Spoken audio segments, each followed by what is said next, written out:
Olá, meus amigos do Agro Connection, grande prazer estar aqui mais uma vez na Farm Progress Show para reportar para vocês o que mais de novo tem na agricultura dos Estados Unidos e que pode, né, eventualmente chegar para vocês aí no Brasil, né? Hoje aqui em Iowa, né? Ano passado em Illinois tem essa diferença, né? E vamos ver se tem diferenças, né, nos stands. Vamos tentar trazer entrevistas, né, pessoas que podem nos contar mais sobre essas tecnologias, né, Carlos? Exatamente. Bom, sem mais delongas, né? Vamos andar, porque eu sei que hoje nós vamos ter que bater perna por aqui para ver se a gente encontra novas tecnologias para o amigo produtor brasileiro. Isso aí, fiquem ligados.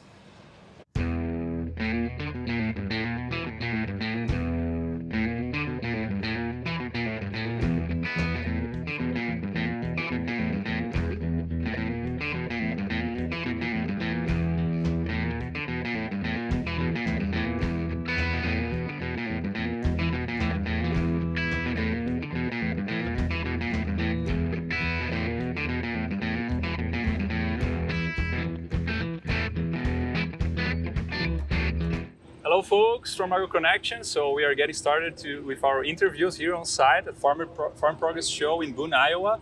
And our first stop, Carlos, here is at Pivot Bio, where we are going to talk about the brand, the products, and how they are doing in the market. So we are here with Dylan, representing Pivot Bio, to talk us about Dylan. What's Pivot Bio? Let's start this way. Yep. So Pivot Bio is a nitrogen company. That is what we do. So we are using and harnessing naturally occurring microbes in our latest product, Pivot Bio Proven 40. It is actually comprised of two different microbes, Klebsiella and Costoconia strain. So we're able to utilize naturally occurring microbes to harness atmospheric nitrogen and convert it into ammonia to be used by the plant. Awesome. So we know naturally grasses don't fix nitrogen, right? So what kind of crops can you use this product? Yeah, so Pivot Bio Proven 40 is available to be used on corn, but we also offer a product called Return, which is able to be used on sorghum, wheat, and other small crops. But Proven 40 is available to be used on corn specifically. Awesome. So Dylan, after all this technical explanation, what you guys are seeing in the market, the acceptance, how you guys exploring this market? Absolutely. So farmers have really turned to Pivot Bio at an incredibly quick rate. We've actually sold out of product the last 3 years that we have been available commercially in the United States.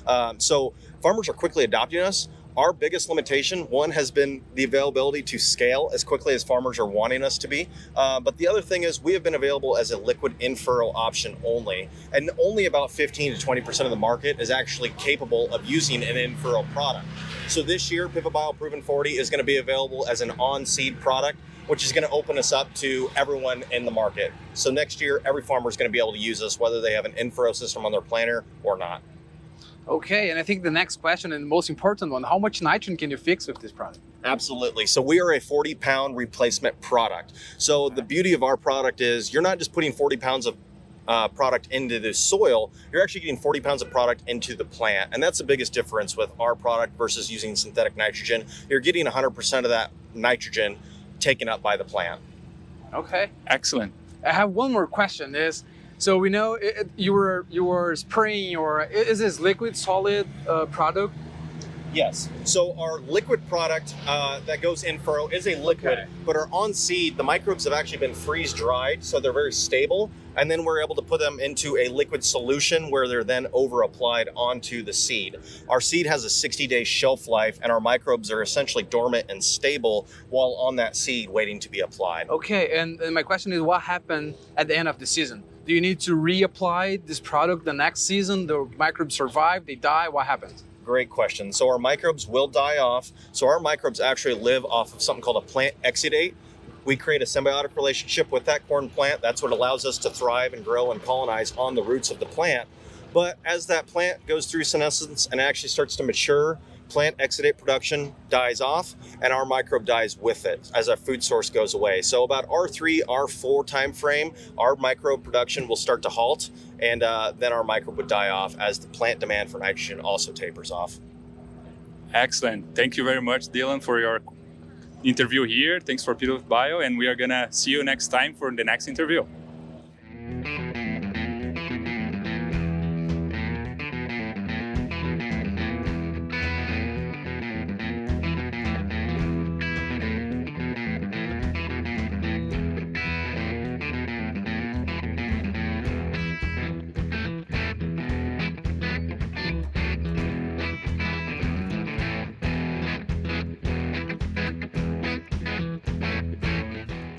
Buenas, pessoal, estamos aqui na nossa segunda parada, agora na Case, para falar sobre plantadeiras. E para nos ajudar, nós temos aqui o David. So David, thank you very much for talking to us. So, well, let's get started. And can you just explain to us the new technologies you have in planters? Yeah, absolutely. So thank you. 2150S, going to be that newest model that we've got available, packaging that 2000 series row unit for us in a narrow row configuration. So that's 15-inch row spacing, Okay. Or 20-inch row spacing. So we've got it available in that 40-foot configuration as well as a 30-foot configuration.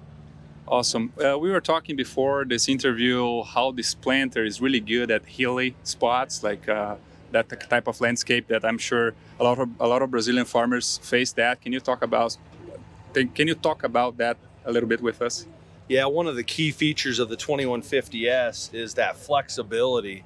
So we talk mechanical flexibility, and if we look at the other side of this planter, I've got it up on that stand, and the reason is to call that out, right? That flexibility of 15 degrees of wing flex up, 15 degrees of wing flex down.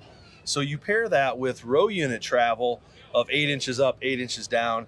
Now when I get into that more rolling terrain that you mentioned, those hills, terraces, those types of things, this thing's going to follow the ground so much better to maximize that seed placement and seed to soil contact for us. That's very good. And well, precision ag is something real, that we know that. And a lot of farmers in Brazil are interested on variable rate seeding. So how does planter handle the variable rate seeding? Yeah, we talk a lot about variable rate seeding and the ease of creating those prescriptions. So we've got our AFS Connect platform. So those growers historically had a hard time creating those prescriptions. We can do that in a matter of minutes now, send that wirelessly to the tractor, and then control this planter in sections, right? So I can do it in up to 4 different sections. So I can have pretty small grid sizes when I go ahead and create that prescription. So it's going to be accurate. It's going to make those changes almost instantaneously, right? Because I'm an electric drive, so I can do that very, very quickly, and I can do that for seed as well as the liquid then that's on the planter as well. And you can do that row by row. That is correct. Yep, that is correct. Yep. That's pretty cool. And can you tell us about the planter width and the speed that you can operate here? Yep, so this planter is going to be what we call our 32 row. So 32 rows on 15-inch spacing, so a true 40-foot width. That's also available. We can take that 32nd row off and go down to a 31 row. So you're going to be a little bit narrower, but that's those guys that, those growers that they want to maybe split that old row, last year's crop, that 30-inch row spacing, and spike that soybean crop in a no-till situation in between that old 30-inch row. And so it's available in those 40-foot widths, available in a 40-foot width with 20-inch row spacing for the growers that are looking for that solution. And then as well as that 30-foot solution, so we'd have 23 rows at 15-inch spacing or 24 rows at 15-inch spacing. Yeah, that's great because in Brazil, most people use 15-inch spacing, so it's pretty cool to hear that. Absolutely, yeah. So that productivity piece is key. When we look at this planter, that functionality, we can easily pick up that rear subframe assembly that you see on this planter, those splitter rows, and go back to 30-inch row spacing. Okay. So those customers that are looking for a dual solution, first maybe narrow row spacing on soybeans, for example, and 30-inch row spacing in corn, all from the comfort of the cab, I can go ahead and raise that subframe assembly up. Sounds good. Well, David, thank you very much. E você que está aí conosco, continua aí que a gente vai continuar nossa jornada achando mais tecnologias aqui na Farm Progress Show 2022.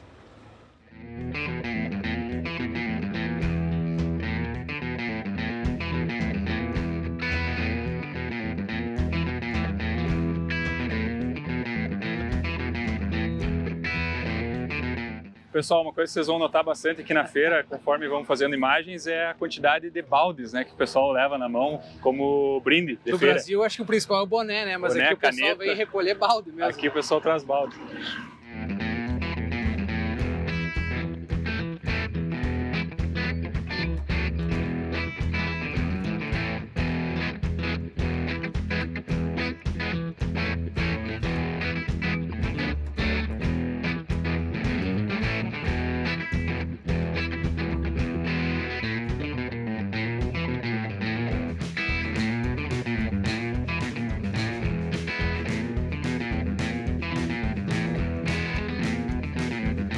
Isso aí, pessoal. Então paramos aqui no stand da Bayer Crop Science para a gente falar um pouco de umas tecnologias inovadoras que vimos aqui na feira, né? Que Exatamente. nada mais é que o milho anão ou milho de baixa estatura, que está aqui atrás da gente. Nós temos o milho baixo e o normal, que seria o milho alto. E nós temos aqui o Peter, que vai comentar com a gente as principais vantagens e por que a Bayer está indo em direção a esse milho anão. So Peter, thank you very much for having us here at Bayer. So the first thing I want to ask you is why Bayer is doing short corn and what are the main advantages of such concept?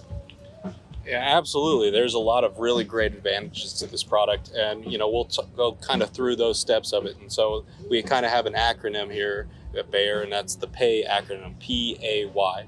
This portion of what we're going to talk about is that protection aspect of all of this. Protection meaning those ears are there for you to pick at the end of the day. And you can see over on our corn here on the right side that we have a lot of lodging and things like that. And you can tend to get that in some of your tall products, right?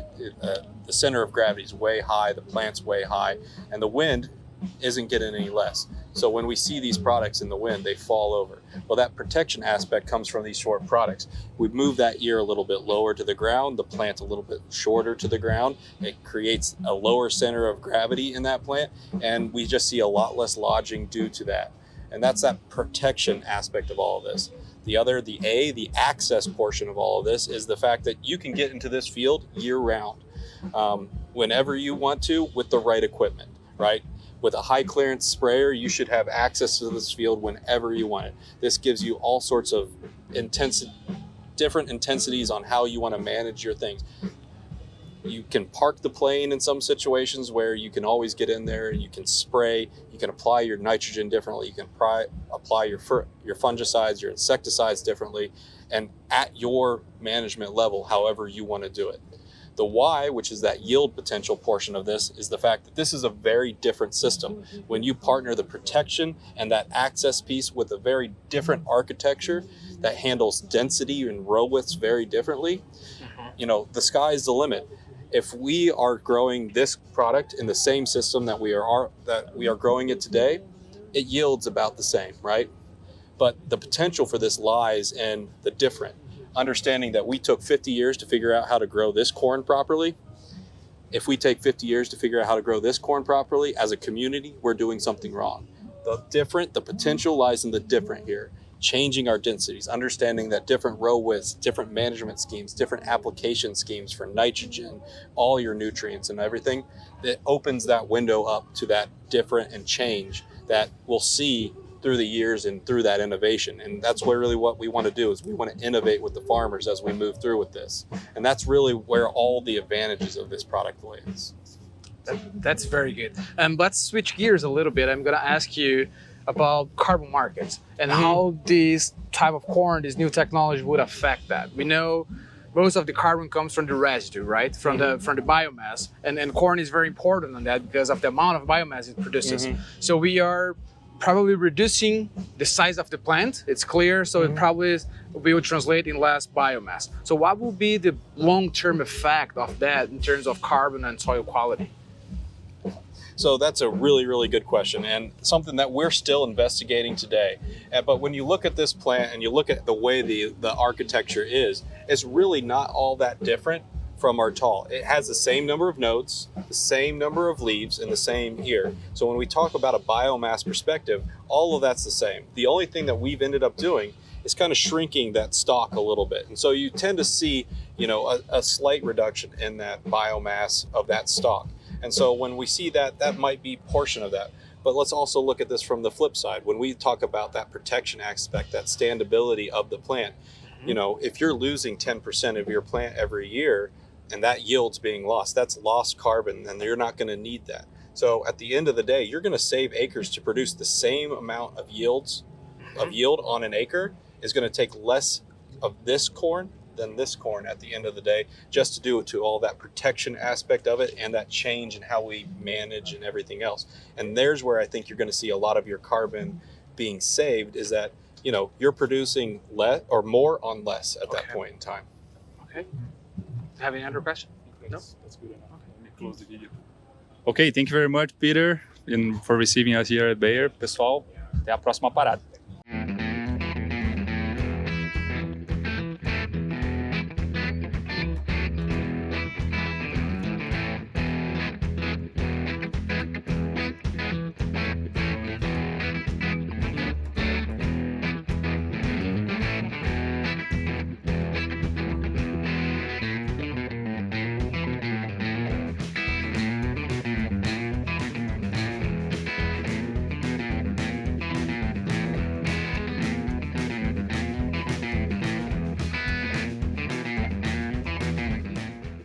Buenas, tia. A perna tá aqui, ó. Tá tremendinho já. Tá tremendo. O relógio vai explodir aqui, marcando A gente também é filho de Deus, né? Tem que Exatamente. comer alguma coisa e tomar um... Bom, pessoal, espero que vocês tenham gostado aí do vídeo, informação sobre novos híbridos que podem estar chegando, novas tecnologias, plantadeiras, também tecnologias novas aí de inoculação, né, para fixação de nitrogênio. Então, muita coisa ainda, maquinário já no Brasil, né? Mas ainda o resto ainda para chegar no Brasil nos próximos anos. É uma feira que foca bastante em maquinário, acho que a gente pode dizer isso para a nossa audiência, né? Muita tecnologia, muito equipamento grande, né? Que se aplica também para as nossas condições no Brasil, Com né? certeza. De áreas mais planas. Vimos também a plantadeira que copia o terreno, né? Que tem essa vantagem. Mas também a parte de tecnologia de planta, né? Propriamente dita, né? Muito legal ver o milho anão, né? A gente viu a questão lá da inoculação. Então, muita coisa que está por vir aí, que já está nos Estados Unidos e que logo, logo chega no Brasil. Exatamente. Bom, a gente espera que vocês tenham gostado desse vídeo bônus, né, que a gente coloca aí junto no meio do nosso Crop Tour. Se você gosta desse tipo de vídeo, não esqueça aí de deixar o seu like no canal do Agro Connection, lá no canal da RTC, Rede Técnica Cooperativa. Se inscreve no canal também. E a gente agora vai ficando por aqui. Deixem os comentários, digam o que vocês acham, né, o que acharam da feira, o que a gente pode mostrar para... Quem sabe em 2023 está aqui de novo, lá em Illinois. Lá em Illinois, exatamente. Mas ficamos por aqui, né? É isso aí. Exatamente. Então, um grande abraço e Stay tuned.